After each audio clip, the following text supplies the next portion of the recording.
Okay, so what locations work for this?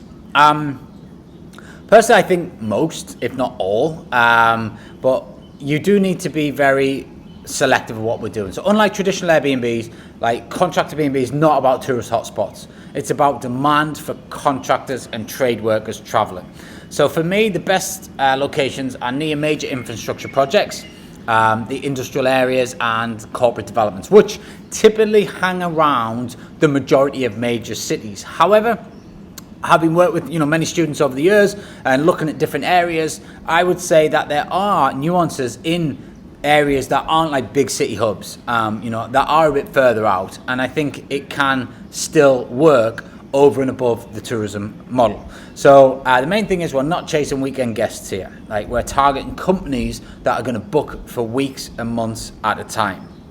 Now, with location, it's really, really important that we get this right at the beginning. So if you do, you'll have consistent year-round demand. So like, workers need accommodation. Like I mentioned this before, when the economy goes up or down, they need accommodation. So if you get it right, you will have 10, 11 months of consistent bookings, and you always lose the Christmas. You've got to get your head around that. If you want, you can open up for tourism in the Christmas to try and fill some gaps. I am reluctant to do that because I don't want the properties to get trashed. However, there are ways and means of still dripping in bits of tourism business to fill out any void periods that you get from contractors, but typically you're that booked from the contractors that you don't need to do that. The competition of finding and operating this model, finding the right properties and operating the model, is so low. Like, so few people are doing this, all right? And I'm actually a bit reluctant to teach too many people how to do this, because I kind of did that when I was teaching Airbnb several years ago, and then I almost put competition on my doorstep, right? So for me, I am only wanting to give this away to so many people, because I don't want the market to get saturated. However, I don't think it will get saturated because of the skill sets that need to be learned to actually pull this off. But for me, there is lower competition.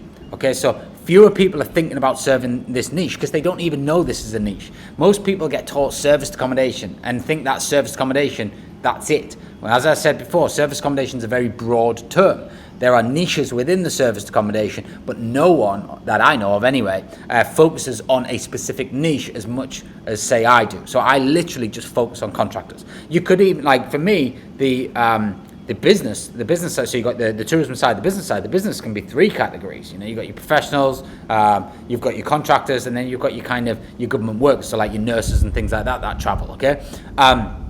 I just go for the contractors because I feel like that's where I know the right properties to buy, the larger houses. I know the locations, like where they're at, like the hubs around where the construction's going on, where there's major infrastructure projects. I know how to kit them out. I know they're just looking for a home away from home, and that then gives me an edge in that niche. Now, a business traveler is going to be slightly different to a contractor traveler. Okay, so a business traveler is coming for a business purpose, and they may not stay as long. Okay, they might just be for a meeting or whatever it might be, or they might be there for a 2 or 3 week stint and then they're going on. So they're kind of a hybrid between tourism and contractors. For me, contractors are the ones that stay the longest because they need to be on site for a while, their project's always overrun, and they always need a home away from home. It's a business. It's part of a business's cost is to put their staff up in accommodation, so they want an economies of scale transaction, and therefore renting a bigger house is more cost effective than renting a hotel. And that's why this works really, really well. So you will have lower competition by going into this model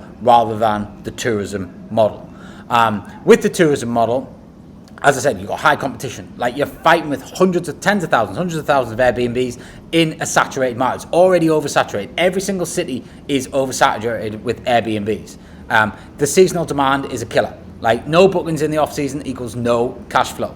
That I see all the time, and I have the conversations in my DMs. Between November and March, everyone is sick of their lives. They're scrapping for direct bookings, and they are, coming for me. Can you help me? But they've got the wrong stock. They aren't advertising correctly. They've got so much dependency on the OTAs, and therefore they're going to have this season. And my question to them is always, made a load of money in the summer, giving it away now, and they're like, yeah, that's exactly what's happening. And then what they end up doing is nothing about it, or until it's too late. But then the summer season starts to come back around. They start getting some bookings, so they forget about changing the strategy, or they forget about building a brand and going after the direct bookings. And then all of a sudden they're like happy as Larry again. But then the winter kicks back in, and that cycle repeats over and over and over again. And I did that for the first 2 years, all right, and it was torture. It was painful. So the guests are unpredictable. Like, tourists come and go. The last cancellation policies hurt profits big time, and you don't get any of that with the contractor B&B model. So when you are looking at locations, it's like big houses. You don't need to be in cities. I think 15-minute drive time typically to site is what the contractors work on. When we're having conversations with the companies, that's typically what they tell us. And it's just got to have all of the kind of amenities that you think would be relevant to a contractor staying, the right bedroom setups, the right bathroom setups, all that sort of stuff. So I think, in terms of identifying top performing locations, these are kind of 5 things that I would look for. So one is infrastructure projects, so major roadworks, rail developments, city regenerations, all that sort of stuff. And you can find a lot of these online. Go on government websites, go on construction news blogs, and they'll tell you what's going on. Even just listen to the news half the time, it will tell you what's going on.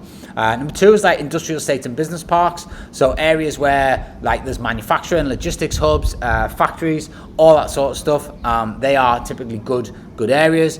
Power plants and energy sites like wind farms, solar plants, oil refineries, utility projects, wherever those type of things are getting built, they are big projects. But even those, when they're operating as well, they need specialist people to actually go and stay and run those things. University expansions, medical centres, hospitals, that sort of stuff. They always need people staying.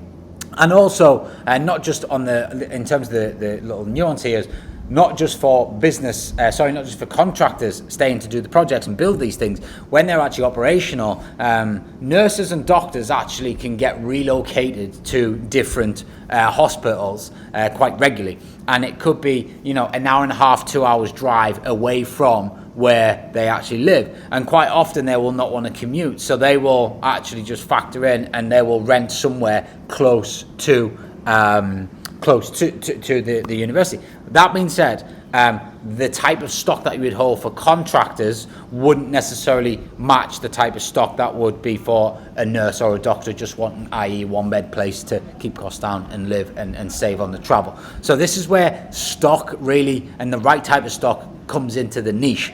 And this is what I see, where people are saying, well, I don't get any direct bookings, I don't get any contractors, and they've got a 2-bed city centre apartment. Well, of course you're not going to get any fucking contractors. Like, you've got the wrong type of stock. You're banging your head against a brick wall. So these, again, come from the data-driven decisions that I made based on the data that I had and the analytics that I did. Okay. Number 5 is like the construction-heavy cities and towns. So places with a lot of housing developments going on, a lot of commercial projects, which is most major cities and towns in the UK. Then they will be perfect for this model. And you can easily do it. Like, Google major construction projects in whatever, Newcastle or London, whatever your city is. You can check the government infrastructure plans and up-and-coming projects on the government websites. You can, if you wanted to, speak to local businesses, property managers, construction firms. There's plenty of ways to get information to find out whether your area will work. But I tell you one thing that you will not do. Don't go on Airbnb, because that's not going to tell you. Don't go, oh, there's loads of properties in Airbnb. That is how you analyze for tourism. All right, we're not analysing for tourism, we're analysing for construction. We're analysing to see if there is anything going on where contractors are going to need to stay, and ultimately we can then serve that void and ultimately host them and create a load of money. Like, that's what this is for. Create profit. It's a very, very, very powerful strategy when you put all the pieces of the puzzle together, but it all starts with the right type of stock in the right area.